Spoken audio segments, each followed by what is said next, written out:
Yo, YouTube, what's up with your boy? Sports and Fitness Rants. I'm back, guys. Click that like button. Subscribe to my channel. What's up, y'all? Welcome back, man. Welcome back, guys. Got another one for you guys today, man. Another one. And you guys know what we're doing here. We're going to continue to celebrate Michael Jordan. We're going to continue to put his career in perspective and tell the truth about this man. And we will not allow the lies to stand any longer. And I want to thank you guys, man, for all your love, the appreciation, your comments. You guys understand what I'm doing. You guys get it, man. I read you guys' comments, man. Yeah, we got to deal with some knuckleheads every once in a while, but these guys, that's what they are, man. They're uninformed. They're not educated, man. I'm trying to educate these guys, man. But in this video, guys, I want to talk about another lie that I'm constantly hearing about Michael Jordan, his career, is that Michael Jordan had Phil Jackson, and that somehow that's why Michael Jordan was a winner.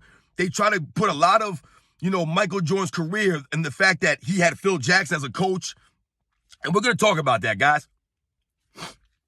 So you guys know what to do, man. Hit that volume, turn it all the way up.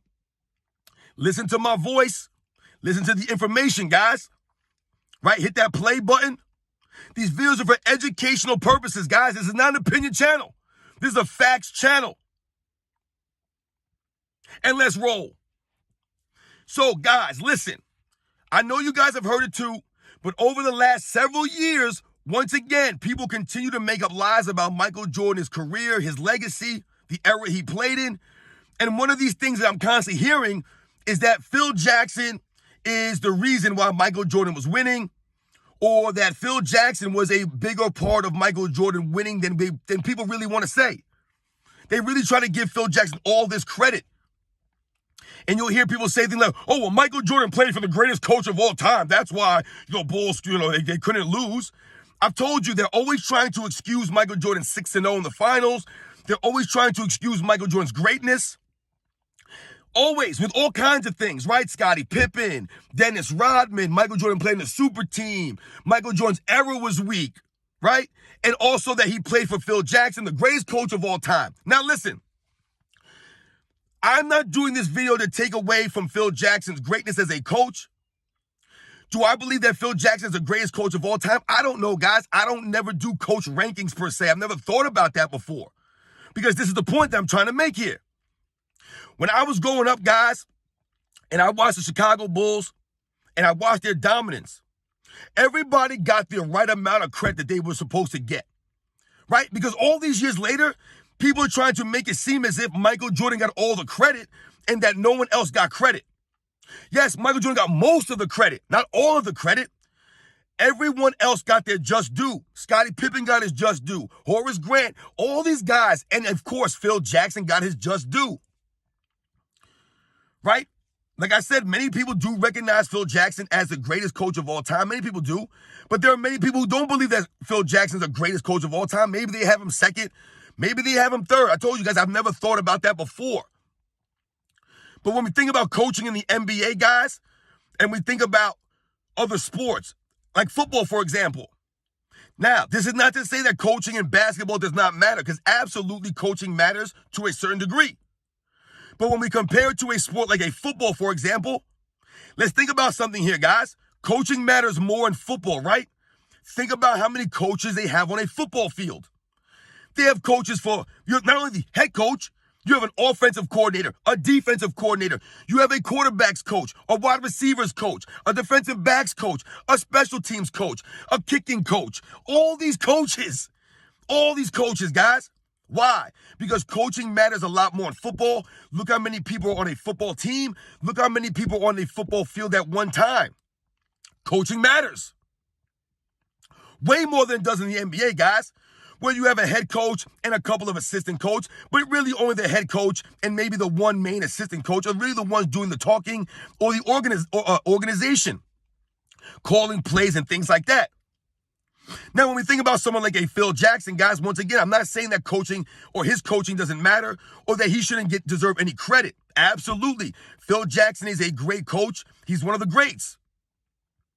But when we think about the Chicago Bulls and we think about Phil Jackson, right? When he came into coach in the 1989-1990 season, right, guys? That was his first year on the Chicago Bulls as a head coach. We have to remember something. When people try to say that Michael Jordan had Phil Jackson, what they're trying to do, they're not trying to give Phil Jackson credit. What they're trying to do is take away credit from Michael Jordan. That's what this is all about, guys. Same thing they do with Scottie Pippen. They're not trying to give Scottie Pippen his props. What they're trying to do is take away from Michael Jordan. It has nothing to do about Scottie Pippen, bigging up Scottie Pippen. They'll try to make it seem like that. Oh, you guys are not giving Scottie Pippen his just due. You guys are underrating Scottie Pippen. I hear people saying it in my comments. You guys are clowns, man. That's false. What's going on here is you guys have now tried to pump Scottie Pippen up to a level that he never was at. I grew up watching this stuff, guys. He was never there. Same thing we're doing with Phil Jackson all these years later. And why do I say this? Because it only applies to Michael Jordan, guys. Right? We only bring up Phil Jackson to knock Michael Jordan. People make it seem as if when Phil Jackson came to the Chicago Bulls, they were mired in mediocrity. Like they were getting bounced in the first round or that they were missing the playoffs altogether before Phil Jackson got there. But as I've said in other videos, guys, the Bulls were always on the rise. They were constantly going up. They were never down and up and down and up. They just kept going up. And if you recall, before Phil Jackson got there, they were in the Eastern Conference Finals, guys. Doug Collins was actually doing a solid job. The Bulls were getting better. If you look at the Bulls when Phil Jackson first came in, they got better offensively thanks to the triangle offense, but they got worse defensively that first season, guys. Where they were a top 5 defense with Doug Collins, they were like number 11 when Phil Jackson took over. But their offense was better, right? It was more efficient because now players had actual roles on the offensive end, whereas Doug Collins wanted Michael Jordan to run the point guard, to be the facilitator and the main scorer, right? But what would happen? That would start to wear down Michael Jordan. That would be a lot for someone like a Michael Jordan, and other teams could key on Michael Jordan easier, right? So when Phil Jackson came in, he brought in the Tex Winter triangle offense. Phil Jackson did not invent that offense, guys. In my opinion, guys, Phil Jackson's greatest strength was his ability to galvanize a team, his ability to handle different personalities, to get players on the same page mentally. That was his greatest strength. He was the Zen master, right? That was his thing. It wasn't about the X's and O's. This is just my opinion, guys, from the outside looking in. But my problem with people saying that Michael Jordan played for Phil Jackson, like I said, they're trying to downplay Michael Jordan's greatness as if he would never have won if Phil Jackson never got there. It doesn't make any sense because, like I said, if you look at the trajectory of the Bulls, they were constantly going up. Like I told you, it wasn't as if Phil Jackson came in and the Bulls had been losing in the first round year after year, or that they weren't even making the playoffs. And then Phil Jackson came in here with the triangle, and all of a sudden the Bulls started to make some progress. Phil Jackson's first year, they got knocked out in the Eastern Conference Finals in 7 games. The year before, they had got knocked out in 6 games, right? So, like I said, it wasn't like Phil Jackson came in and all of a sudden they won a title. Because really, what was the problem with the Chicago Bulls? It wasn't necessarily coaching per se. It was that they needed the players to catch up. They needed a Scottie Pippen or Horace Grant to develop. That's what Michael Jordan was waiting for. He wasn't waiting for a new head coach. I told you, Michael Jordan had 3 head coaches in his first 3 seasons in the league, guys. Doug Collins was an actually very good coach. The big difference was the triangle offense, guys. That was the big difference. That was Tex Winters.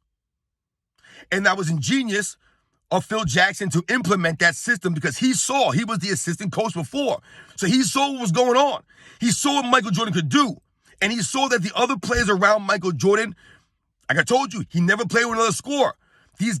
None of these guys had an offensive game like that. So what do? They implemented a system to help the other players around Michael Jordan. And they used Michael Jordan as a catalyst for all this stuff, guys. Everybody fed off Michael Jordan. We cannot make it seem as if Michael Jordan would never have been successful without Phil Jackson. Guys, let's be very clear here about Phil Jackson. Is he a great coach? Absolutely, no doubt about it. Like I said, this is not a video to tear down Phil Jackson or to knock him. But Michael Jordan was the most important part of the Chicago Bulls' success. It was Michael Jordan. Not Jerry Reinsdorf, the owner. Not Jerry Krause, the GM, not Phil Jackson, the head coach, not Scottie Pippen, not Horace Grant, none of these guys, none of them. It was Michael Jordan. It was him. He was the main reason that they were winning. How many Coach of the Year trophies has Phil Jackson won, guys? Do you know? You might think that he has 3 or 4 Coach of the Year honors. He does not. He has 1, guys. And you know what season that was? The 1995-96 season when they won 72 games. That's what it took for him to win Coach of the Year. You know why that is, though, guys? Because people understood and they realized that as great as Phil Jackson might be and as successful as the Bulls were, he had Michael Jordan on his team. They understood that, which is why he wasn't winning Coach of the Year honors every single season or multiple times in his career. Let's think about Shaq and Kobe, who many people believe are top 10 all-time players. I've told you I do not believe Shaq is a top 10 all-time player, but many people have Shaq top 10, and most people have Kobe top 10. Michael Jordan is considered the greatest basketball player of all time, so if we take those 3 players into consideration, Phil Jackson winning all those championships, he had 3 top 10 players of all time that he was coaching. Did Phil Jackson ever take a team of role players or a team of maybe, a lesser superstar player and make them playoff contenders or championship contenders? He never did that.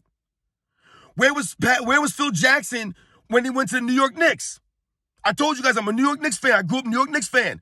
Right? New York Knicks had Phil Jackson as the president of basketball operations, the GM essentially, for like 6 years, 5 years, whatever it was. And he did nothing for the Knicks, guys. They want him to be the head coach, but he didn't want to the head coaching job. Why?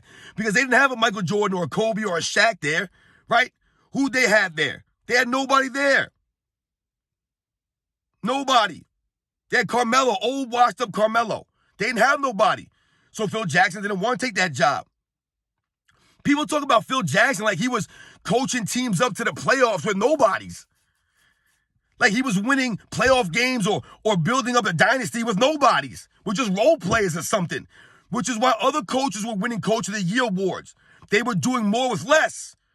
Phil Jackson never did more with less. Did he help maximize the Chicago Bulls dynasty? Absolutely. Once again, this is not taken away from Phil Jackson. What I'm saying is they're trying to put too much stock on Phil Jackson coaching Michael Jordan. Michael Jordan was great before Phil Jackson, and he would have been great without Phil Jackson. I told you, it wasn't about the X's and O's with Phil Jackson. It was the mind stuff, the Zen. But how come no one gives other coaches their just due? There have been many, many all-time great coaches, but they never get brought up. They never get brought up with other superstars or other all-time great legends. Right? No one ever talks about Pat Riley. Now, we're not going to give Pat Riley any love. Does anybody try to bring down Tim Duncan with Greg Popovich talk? Oh, Tim Duncan wouldn't have been that great without Greg Popovich. No. Everybody understands and respects Tim Duncan's greatness. Shaq and Kobe. Do we take away from Shaq and Kobe because Phil Jackson was there? No. Red Holzman coached the New York Knicks that had 5 Hall of Famers in their starting lineup. When you think about Walt Clyde Frazier, Earl the Pearl Monroe, Willis Reed, Dave DeBusschere, Bill Bradley, these guys were on the New York Knicks of the 70s, coached by Red Holzman, an all-time great coach. Does anybody tear down Willis Reed or Walt Frazier and say, well, these guys won championships because of Red Holzman? No. Does anybody ever disrespect Bill Russell by saying that he only won because he had Red Auerbach as the head coach, who many people do consider the greatest coach of all time? I've seen many lists with Red Auerbach as the #1 coach of all time. Does anybody take away from Bill Russell's greatness? No. Only Michael Jordan. Does anybody take away from Isaiah Thomas or from Joe Dumars or the Bad Boy Pistons? Do they talk about Chuck Daly, who coached the Dream Team? One of the great head coaches of the 80s, never gets any love, never gets mentioned. The man coached the Dream Team, didn't call a single timeout the entire Olympics. He knew how to work with people's egos, with different personalities. Bobby Knight called Michael Jordan the greatest player he ever seen before Michael Jordan even played in the NBA. But you're trying to tell me that Phil Jackson is the reason why he became great or became a champion? I'm not here saying that Michael Jordan would be 6-0 or he would have 6 championships without Phil Jackson. What I'm saying is that you cannot take away from Michael Jordan's greatness by making it seem as if he would have never won if Phil Jackson was not the coach. What did Phil Jackson win without Michael Jordan, before Michael Jordan? He didn't win anything before Michael Jordan. When did Phil Jackson win without another all-time great legends? Pippen and Jordan, Shaq and Kobe. Y'all act like he was winning with people that weren't that great. All these all-time great coaches had all-time great players, guys. All of them did. Right? Just like all-time great players need help, coaches need players. It's a players' league, guys. It's the NBA. The players have to make the plays on the court. A coach can make up a great play. He can design a great play. But Michael Jordan has to be the one to hit the shot. And he hits the shot more times than most other players ever did. So I'm tired of hearing about how much Phil Jackson meant to Michael Jordan. No, how much did Michael Jordan mean to Phil Jackson? Remember, Michael Jordan's work ethic, the way that he was in practice, and his coachability. I told you, I've done a video on this. Michael Jordan was coachable. He allowed Phil Jackson to do this stuff. If your leader's not on board with the new head coach, then guess what, guys? No one else is going to fall in line. That's why Michael Jordan is considered a great leader. He allowed Phil Jackson, the management, to bring him in and bring his style of coaching in, to take the ball out of his hands, to bring the triangle offense in. Michael Jordan allowed that. He was the superstar. He was the leader. He was the biggest and brightest star in the league. He could have got Phil Jackson out of there, guys. He could have requested a trade, but he didn't do that stuff. That goes to Michael Jordan's greatness, right? He was coachable. Everybody else fell in line, right? Like a Tim Duncan. If Tim Duncan didn't follow Greg Popovich or didn't get along with Greg Popovich, you think everybody else is going to follow? They follow the leader. And Michael Jordan was the leader, and he allowed Phil Jackson to be great. Michael Jordan was already great. So shout out to Michael Jordan, man. Do not let people try to take down Michael Jordan's greatness or his legacy by trying to pump up guys like Scottie Pippen and Phil Jackson by saying that Michael Jordan needed these guys or he wouldn't have done anything without these guys.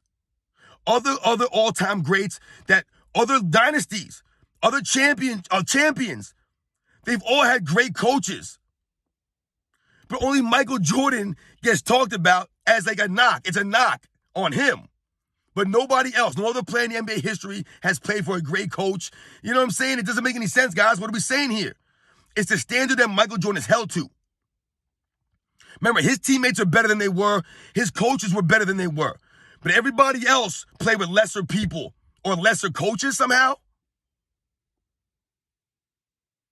Catch you guys on the next one.